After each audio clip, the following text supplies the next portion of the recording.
ভগবান ও ভক্তের সেবা করে আনন্দ করতে চায়। সারা পৃথিবীতেও সবাই তো ভগবানের সেবা করতে চায়, তাই না? ভগবানকে প্রসন্ন করতে চায়, ভগবানকে আনন্দ দান দিতে চায়, ভগবানকে সুখী করতে চায়, তাই না? ভগবানকে সেবা করতে চায় পূর্ণভাবে। কিন্তু ভগবানও ভক্তের সেবা করে আনন্দ লাভ করতে চায়। ভগবান সবসময় সুযোগে থাকে, ভগবান সবসময় অপেক্ষায় থাকে যে কখন একবার আমি আমার ভক্তের সেবা করব। তা আজকের অন্যদিন মতো আজকের এমন এক লীলা কথা আপনাদের পরিবেশন করব, সত্যি মর্মান্তিক লীলা।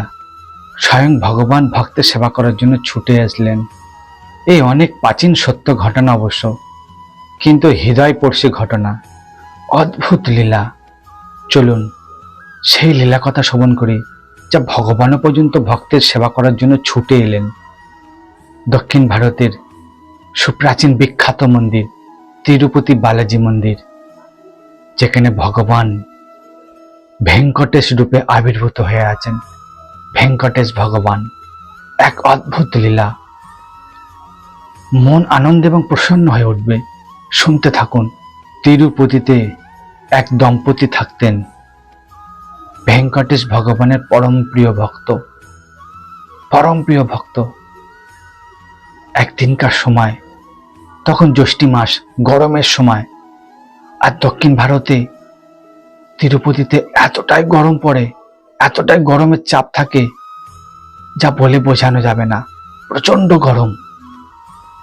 আর সেই গরমের সময় তিরুপতিতে সেই দম্পতি, তারা ভেঙ্কটেশ ভগবানের সেবা তো করতেন, কিন্তু এত গরমে ওই দম্পতি ভাবলেন যে আরে, যদি ভেঙ্কটেশ ভগবানকে যদি নৌকা বিহার করানো যেত, এই সময় যদি একটু নৌকা বিহার করানো যেত, তাহলে গরমের সময় আমার ভেঙ্কটেশ ভগবান একটু শান্তি পেতেন। জলের ছাওয়াতে জলে ক্রীড়া করে একটু শান্তি পেতেন।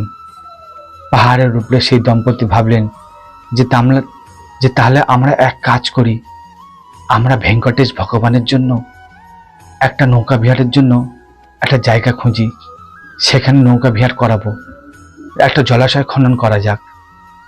ব্যাস, ওনার যে দম্পতি, ওনার যে স্ত্রী ছিলেন, তিনি তো গর্ভবতী ছিলেন, কিন্তু মনের অটল বিশ্বাস, অটল প্রেম ছিল ভেঙ্কটেশ ভগবানের প্রতি, যে না, আমার ভেঙ্কটেশ ভগবানের খুব কষ্ট হচ্ছে গরমে, তাই ওনাকে যদি একটু জলাশয় করে নৌকা বিহার করানো যায়, তাহলে উনি একটু শান্তি অনুভব করবেন। ব্যাস, দুই দম্পতি মাটি খোঁড়ার কাজে লেগে গেলেন।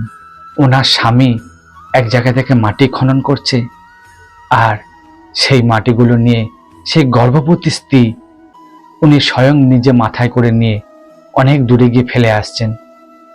এইভাবে কার্যক্রম চলতেই থাকে। কিন্তু আশ্চর্য ঘটনা দেখুন, ভেঙ্কটেশ ভগবান উনি ভক্তের এই কষ্ট থেকে সহ্য করতে পারলেন না, যে ওনার স্ত্রী গর্ভবতী, সন্তান প্রসব করবেন, আর উনি আমার জন্য এত কষ্ট করছেন, এত দূর থেকে মাটি মাথায় করে বয়ে নিয়ে এসে ফেলছে। ভগবান আর সইতে পারলেন না, ভক্তের এই কষ্ট থেকে আর সইতে পারলেন না। সত্যি তাই তো, যদি আমরাও ওইরকম জায়গায় থাকতাম তাহলে কি হতো? একজন গর্ভবতী মহিলা, তাকে কি ওরম কষ্ট করতে দেওয়া যায়? কিন্তু ভগবান সহ্য করতে পারলেন না। দুই দম্পতির প্রেম এবং ভাব দেখে ভেঙ্কটেশ ভগবান এক ছোট্ট বালকের রূপে আবির্ভূত হলেন। আর ওই দম্পতির স্ত্রী ওনার স্বামীর কাছে যায়, যত মাটি খোঁড়ে মাথায় করে তুলে নিয়ে অনেক দূরে গিয়ে ফেলে দিয়ে আসে। তৎমুহূর্তে সেই বালক উপস্থিত হলেন। ব্যাস, যেই উপস্থিত হলেন, ওনার স্ত্রী দেখলেন, আরে এ এক অপূর্ব বালক। আর বালক কিছুই না বলে যখন ওনার স্ত্রী মাথায় মাটিগুলো তুললেন, সঙ্গে সঙ্গে ওনার স্ত্রীর হাত থেকে সেই মাটির ঝোড়া নিয়ে নিলেন, আর মাথায় তুলে নিয়ে ছুটতে পালিয়ে গেলেন যেখানে মাটি ফেলছেন। এইরকম ভাবে কয়েকবার করতে থাকে। ওনার স্ত্রী তো অবাক হয়ে যাচ্ছেন যে এই হঠাৎ করে এই বালক কোথা থেকে এলো, এত গরমে কেউ তো নেই চারিপাশে, আর এই বালক এসে হঠাৎ করে এসে আমার কাছ থেকে সেই মাটির ঝুড়িটা নিয়ে চলে যাচ্ছে, আর নিজে মাটি গিয়ে ফেলে আসছে। আরে, এটা কি হচ্ছে এরম ভাবে? আমার স্বামীকে তো জানাতে হবে যখন ওনার স্ত্রী এই সমস্ত ঘটনা ওনার স্বামীকে জানালেন, জানো এইরকম ঘটনা করছে, তুমি তো কাজে ব্যস্ত হয়ে আছো, কিন্তু দেখো না জানি কোথা থেকে এক বালক এসছে, যতবারই আমি মাটি তুলছি ততবারই ওই বালক আমার হাত থেকে মাটি ছিনিয়ে নিয়ে আমি যে জায়গায় ফেলছি মাটি সেই জায়গায় গিয়ে আবার ফেলে দিয়ে আসছে, আবার আসছে ঝোড়া নিয়ে। স্বামী শুনে অবাক হয়ে গেলেন, কি বলছো, এটা কিভাবে সম্ভব হতে পারে, দেখবো এক্ষুনি বলে আবার ঝোড়ায় করে মাটি ওনার স্ত্রীর হাতে দিলেন। ঠিক তৎ মুহূর্তে দূর থেকে দেখছে সেই বালক আবার আসছে। বালককে যেই দেখেছে ওনার স্বামী চক্ষু চড়ক গাছ, অবাক হয়ে গেলেন, এটা কিভাবে সম্ভব হতে পারে। বালককে দেখে পুরো আশ্চর্য হয়ে গেলেন। বালকের কোমরের দিকে যে লক্ষ্য পড়েছে, কোমরের যে চেন থাকে, সোনার চেন, ঝলঝল ঝলঝল করছে, কোমরের দিকে লক্ষ্য পড়েছে, কোটি চন্দ্র যেন সুশোভিত হচ্ছে, জলজল ঝলঝল করছে, উজ্জ্বল দেখাচ্ছে। ওনার স্বামী বুঝতে পারলেন, ইয়ে তো তিরুপতি বালাজি, স্বয়ং ভেঙ্কটেশ ভগবান, যার কোমরে এইরকম রত্ন খচিত রয়েছে, আর সেম সেই রত্ন এই বালকের কোমরে। এ তো ভেঙ্কটেশ ভগবান বালকের রূপে আমাদের সেবা করতে এসছেন। আজকে তো ভগবানকে ছাড়বো না, কেন উনি আমাদের সহায়তা করতে এসছেন। ব্যাস, ওনার স্বামী যেই দৌড় দিলেন, বালক তেমনি ছুটে পালিয়ে গেলেন। স্বামী বললেন, দৌড়ে পালাবে কোথায়, যাবে তো মন্দিরেই যাবে। ব্যাস, দুইজনে মিলে মন্দিরে গেলেন, ভেঙ্কটেশ তিরুপতি বালাজি মন্দিরে।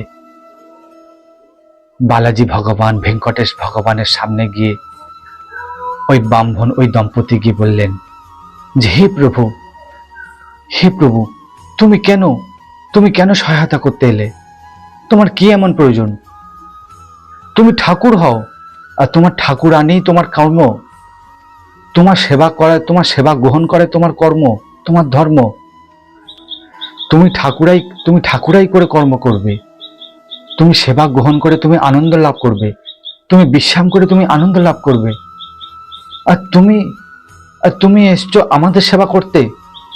কেন প্রভু, কেন কেন তুমি আমাদের সেবা করতে এসছো বলো। তুমি যদি সবকিছু করো, আর তুমি যদি ভক্তের কাছ থেকে সেবা যদি কেড়ে নাও, তাহলে আমাদের ভক্ত হয়ে লাভ কি, তোমার ভক্ত হয়ে তোমার সেবা করে লাভ কি। ভগবান সঙ্গে সঙ্গে প্রকট হলেন এই কথা শুনে।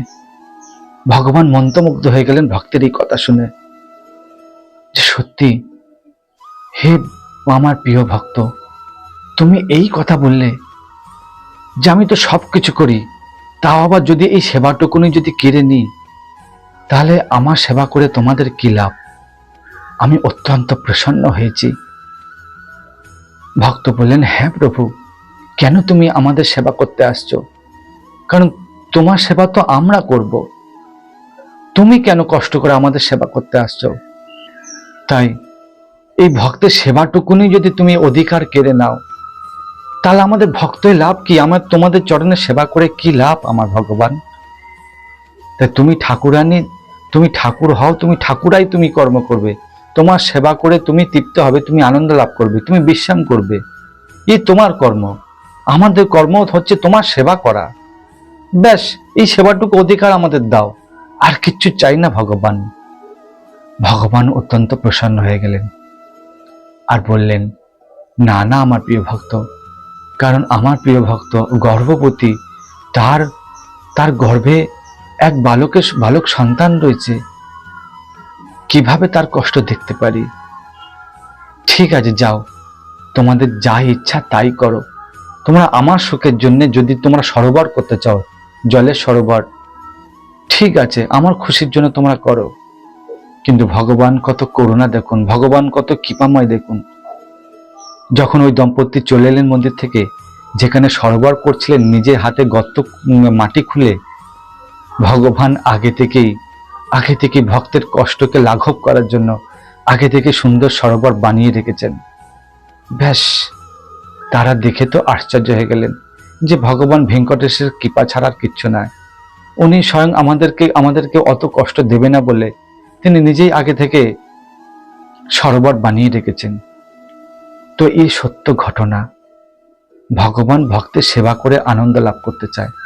ভক্তের কষ্ট ভগবান কখনো সহ্য করতে পারেন না। এই সত্য ঘটনা। ভগবান ভেঙ্কটেশ ভক্তের সেবা করার জন্য ছুটে এলেন। দেখুন, ভক্তের ইচ্ছাকে প্রাধান্য দেওয়ার জন্য ভগবান কি না কি করতে পারেন। তো এহেন ভগবান, যদি আমাদের ভগবানের প্রতি যদি সেই পূর্ণ বিশ্বাস, পূর্ণ সেবা করার যে মানসিকতা থাকে, ভগবান তার মূল্য অবশ্যই চোকাবে। কিভাবে চোকাবে আপনি বুঝতেই পারবেন না। তাই আসুন আমরা সবাই মিলে সেই ভগবানের সেবা করি, যার সেবার মধ্যে পরম আনন্দ লুকিয়ে আছে, যার সেবার মধ্যে পরম তৃপ্তি লুকিয়ে আছে, পরম শান্তি লুকিয়ে আছে। তার সেবা করে যেন আমরা আনন্দ লাভ করতে পারি। জগতে যা কিছু বস্তু আছে সবকিছু অনিত্য বস্তু। কেউ সুখ দিতে পারবে না, কেউ সুখ দিতে পারবে না। সুখের খানিক সুখের বিনিময়ে কেবল দুঃখই লাভ হবে। কিন্তু ভগবানের সেবাতে দুঃখ হলেও কিন্তু চরম আনন্দ আছে। কেমন লাগলো লীলা কথা? যদি ভালো লাগে তাহলে বেশি করে শেয়ার করুন। আর এইরকম সুন্দর সুন্দর লীলা কথা শুনতে অবশ্যই সাবস্ক্রাইব করে রাখুন। দেখা হচ্ছে পরে অন্য কোনো লীলা নিয়ে। ভালো থাকবেন, সুস্থ থাকবেন। হরে কৃষ্ণা।